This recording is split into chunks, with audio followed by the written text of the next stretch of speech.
really, like, it makes it look like it's super bad. It doesn't actually look that bad. Testing. Literally just testing it. Can I share my screen? Does it pick up anything I'm saying? Entire screen. Allow. And then it makes you say it twice. Entire screen. Allow. Go to the side. It says that it's live. Go over here. Move this thing.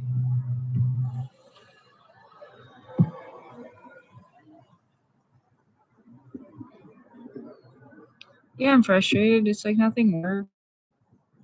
There's a little green dot down here. I don't know if that means there's like no audio. The microphone isn't working. Or what? Just try to play this and see what happens. The planet is quickly warming, and severe impacts from climate change will continue to accelerate unless action is taken immediately to prevent irreversible changes. That's according to the UN Secretary General Antonio Guterres, calling for urgent action. In a video released last week, he cited a new update from the World Meteorological Organization that warns El Nino is expected to arrive in the coming months with 90% certainty. The science is clear. El Nino is arriving on our doorstep in the coming months with 90% certainty. The world must treat it as the urgent climate warning it is. El Nino conditions will pour fuel on the fire of a warming world. Impacts will hit even harder, travel even further, and cross borders with devastating speed. The only effective response is climate action equal to the crisis. Ending the addiction to fossil fuels, accelerating the shift to renewables, protecting the most vulnerable, and delivering early warning systems for all. Well, even as the climate news gets more dire. On Monday, climate scientist Peter Kalmus says he was forced to resign from his job at NASA's Jet Propulsion Lab. His new Substack post is titled, "I was just forced to resign from NASA's Jet Propulsion Laboratory. This administration would love for science to just go away." He writes, he started getting concerned about climate change in 2006. And at the time, he was sure that by 2020, humanity would be on the same page about climate change and well on its way to solving it for good. "How could I have been so incredibly wrong?" he writes. "I overestimated humanity," he says. For more, we'd go to Chapel Hill, North Carolina. We are joined by climate scientist and activist Peter Kalmus. For the first time, Peter, not identifying you as a scientist at NASA's Jet Propulsion Lab. Why did you resign? Yeah, thanks for having me back. I can speak freely for the first time on your show. Well, the surface reason for my resignation was a mandate to return to in-person work at the laboratory. So I've been fully remote in North Carolina for 4 years. A big part of the reason I left Pasadena in 2022 to work remotely was because it was getting so hot there and so fiery. There's a fire that made a smoke cloud that encompassed my entire house and my family for I think it was over a month. It was about a month. Like obviously, as a response from people's needs. The Bobcat fire, and that got kicked off by a really strong heat wave, like heat that I've never felt before. Birds were literally falling off of trees while I was walking on the sidewalk. It was just remarkable. It was too much for me. And obviously, as a climate scientist, I can see that we're on this escalator towards warmer and warmer and warmer temperatures, and world leaders are not doing anything about it. This idiotic regime now in the United States, led by Trump, still thinks it's a hoax. Is waging a war against solar panels. It's just remarkably foolish.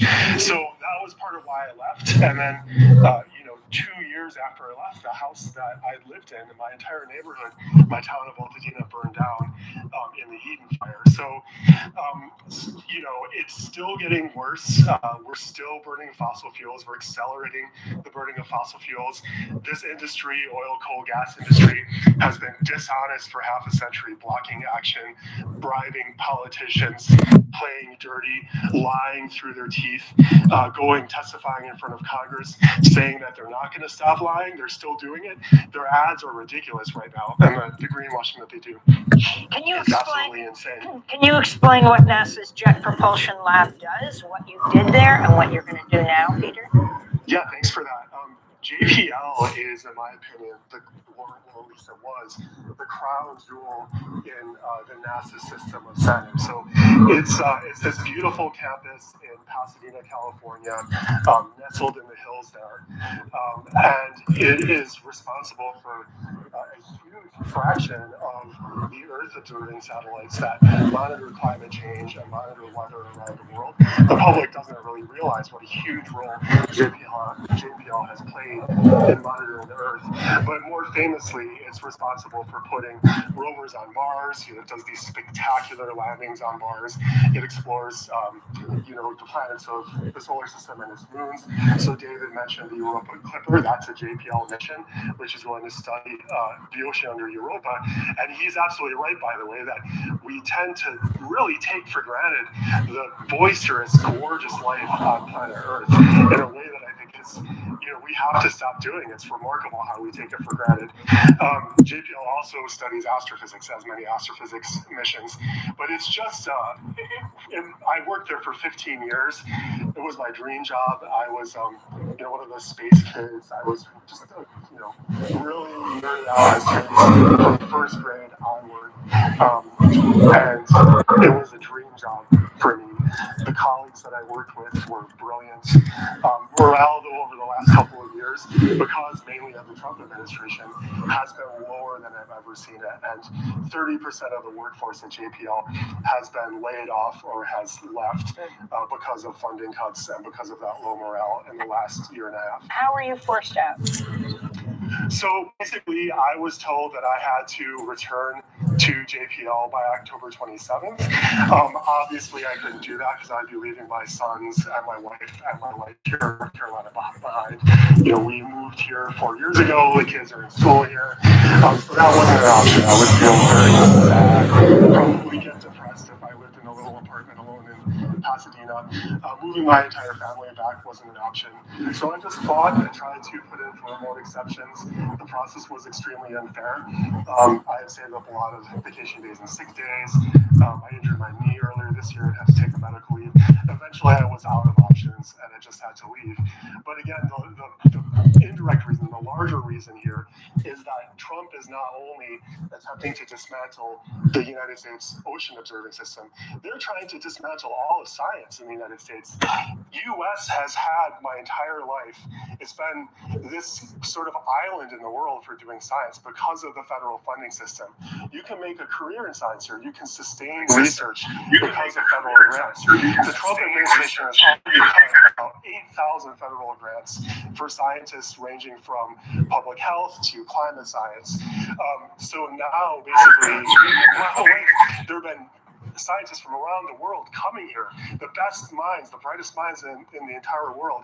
Trump has destroyed that in less than 2 years, and I think it's going to take generations to rebuild that if we ever can. Peter Kalmus, for those who haven't followed you on Democracy Now!, talk about your last arrests. We just have about 30 seconds. The reason you got arrested time and time again. Yeah, so I've been arrested 3 times. The first time I attached myself to a door handle at JP Morgan Chase because they're the worst funders of this dishonest fossil fuel industry in the world. And the LA police had a huge response with like about 100 Ryan police. So that action went viral, and it felt like a way to communicate to the public finally just how serious this is. I want everyone to know that we are in extreme danger. It gets hotter and hotter and hotter every year. This summer, especially because of the El Nino, it could be the hottest summer we've ever experienced in our lives, but it could also be the coolest summer for the rest of our lives. Peter Kalmus, I want to thank you for being with us. Man, are you glad that you have modern inventions to save prisons, to have housing? His new Substack post will link to to as well. That does it for our show. I'm headed to the Sheffield Doc Fest in England. I'll be there on Thursday and Friday. We'll be broadcasting, and the film Steal the Story, Please, about Democracy Now! Will be premiering there. And then we'll be next week in Belfast in Northern Ireland for Docs Ireland. It'll be the first film to play at Docs Ireland. Then back to the United States, to Vermont next weekend, Juneteenth weekend, Burlington, Brattleboro, St. Johnsbury, and Montpelier. You can check our website at democracynow.org. I'm Amy Goodman. Thanks so much for joining us. Thanks for watching Democracy Now! On YouTube. Subscribe to the channel and turn on notifications to make sure you never miss a video. And for more of our audience-supported journalism, go to democracynow.org, where you can download our news app, sign up for our newsletter, subscribe to the daily podcast, and so much more. So my shit will shut down in 22 minutes. If it didn't just already, because it looks like everything froze again. Everything will shut down in 22 minutes. So we're gonna like speed run through this hour. It'll be fun. Oh, and wait.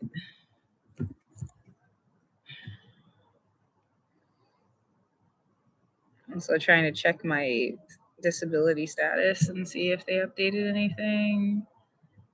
We want Voltaverse 2020. I should have just saved that whole playlist.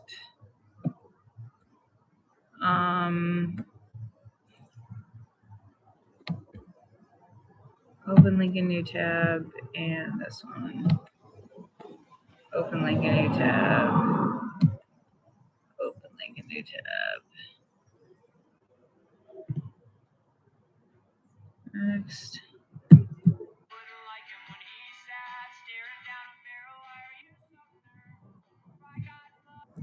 Where's the little tab? Blah, blah, blah, blah, blah, blah, blah. Come on, where is it? Okay.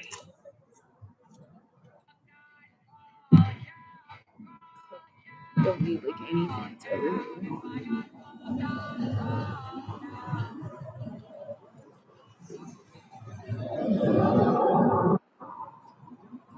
Yeah, it says.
It's not gonna work because it won't let me do the stuff I want to do. That's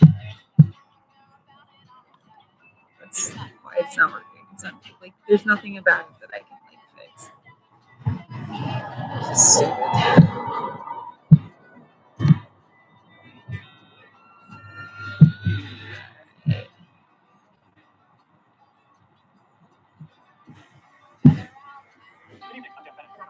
On the news hour tonight, the U.S. launches new strikes against Iran after President Trump accused it of dragging its feet on negotiations to end the war. As the conflict goes on, prices at home rise at their fastest rate in 3 years, driven by high gasoline costs. And Judy Woodruff explores whether the United States was founded as a Christian nation 250 years ago, and what one nation under God means for Americans today.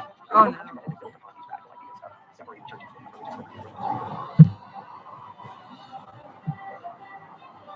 Oh no.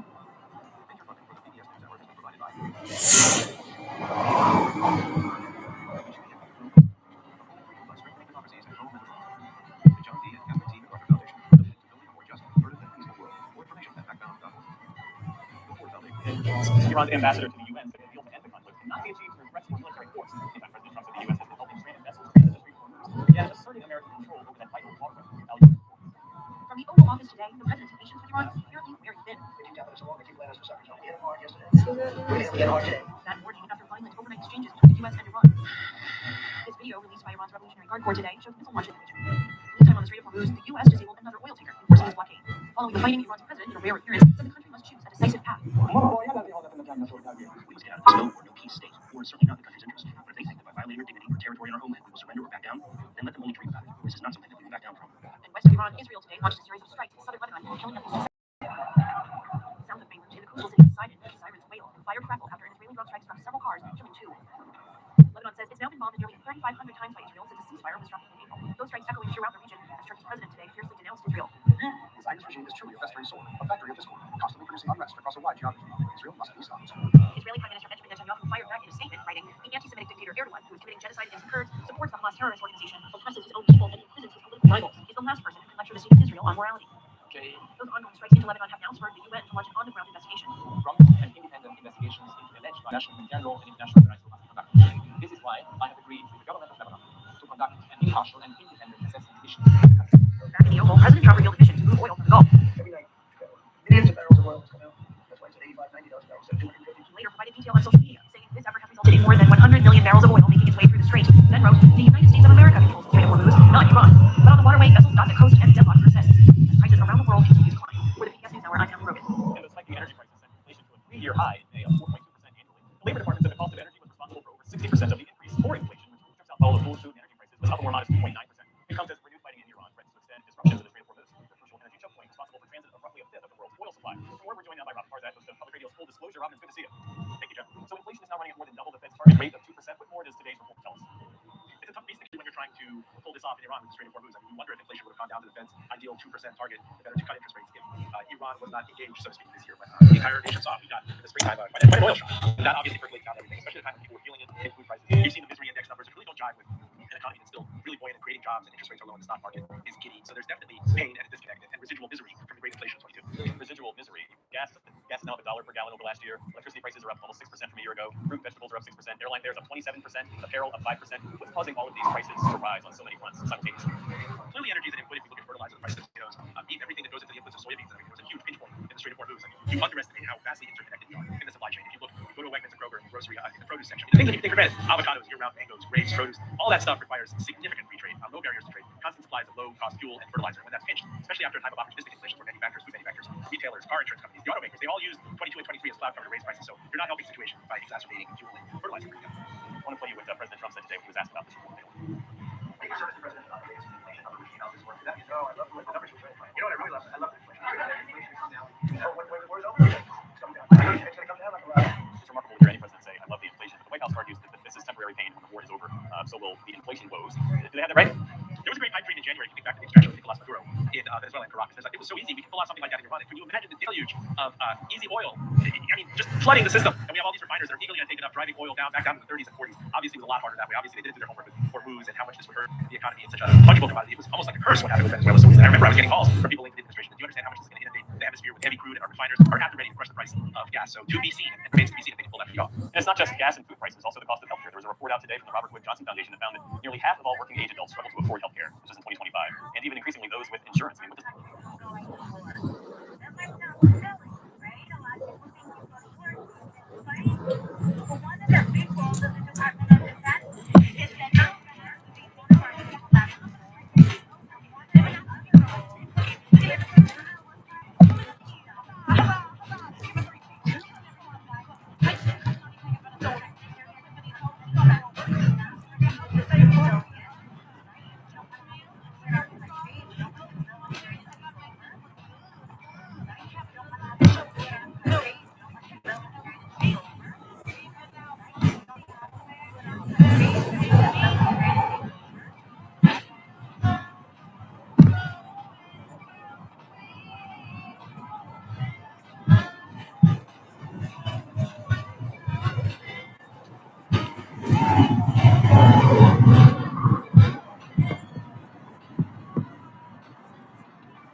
Everybody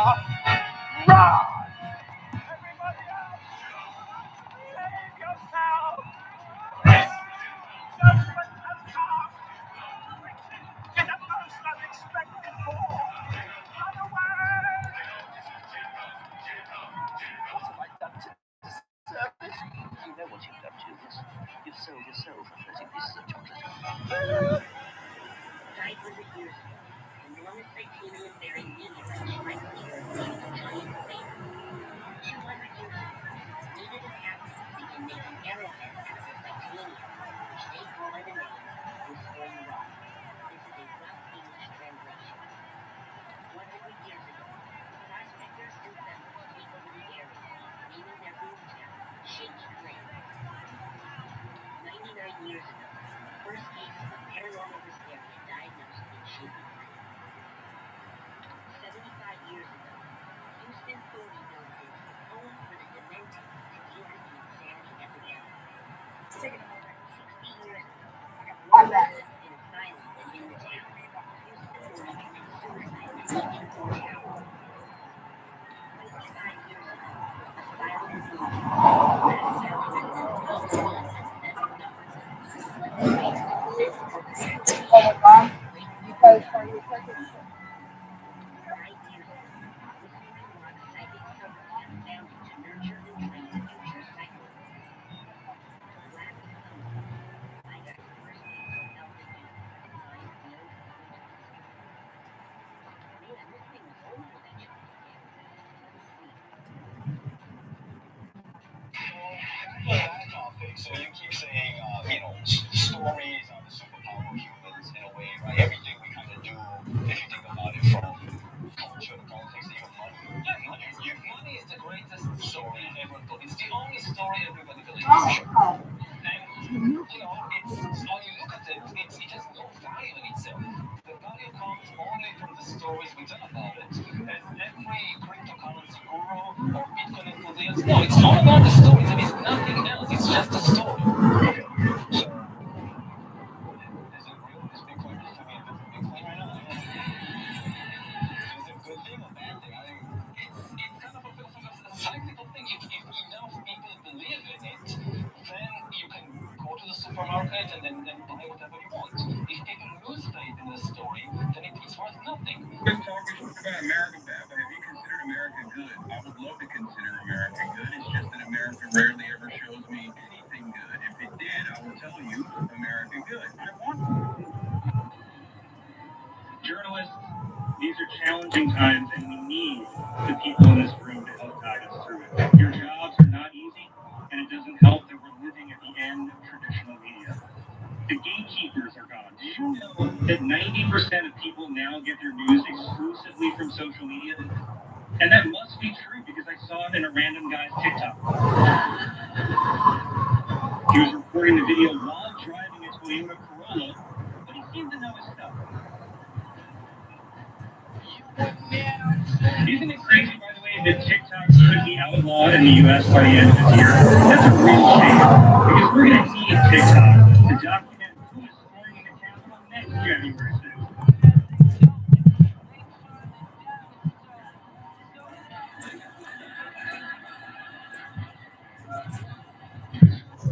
1955.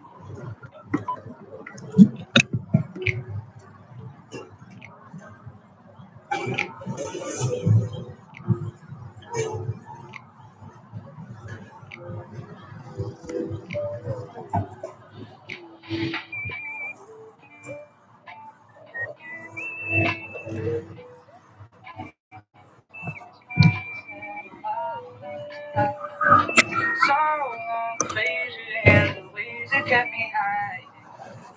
It's not so much exactly all the words that I use. It's the wall that I was somehow down the so complicated, I can't wait to get explained. You're listening to send it out since I've been crying. So long, fade and the ways it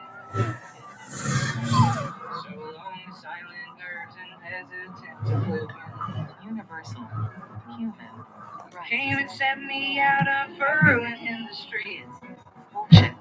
felt unprecedented confidence in speaking. Yeah, and if you look at the Affordable Care Act, this administration has not been loved and hasn't been able to kill it. Congress several times so invest in things in benign neglect. I wouldn't even call it benign. You're cutting Medicaid options to the states and Medicare. You're giving it just neglect and ignoring it and making signups difficult, and there was a bottleneck. And inflation is still running course, and people are still getting older. Parents are getting older. Kids have their own. Of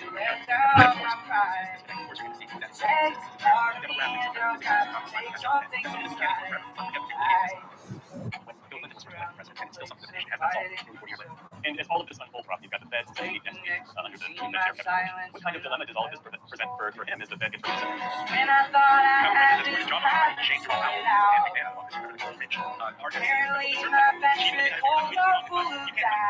inflation has not been snuffed out. And this is the problem with your rules-based Fed. You have the dual mandate of full employment and price stability. Prices are not quite stable yet. Unfortunately, Jeff, it's a blunt instrument. You know, they hike right now. I don't have you buying to pay for healthcare, to pay for foods, to pay for monthly. They're going to disproportionately get those who get involved in asset markets, savings, stock, and crypto and the like. They're not going to feel it nearly as much. So it brings back that patient. I'll be gone. So, little song. In today's other headlines, Microsoft co-founder Bill Gates told a congressional panel he made a quote grave error of judgment by advocating for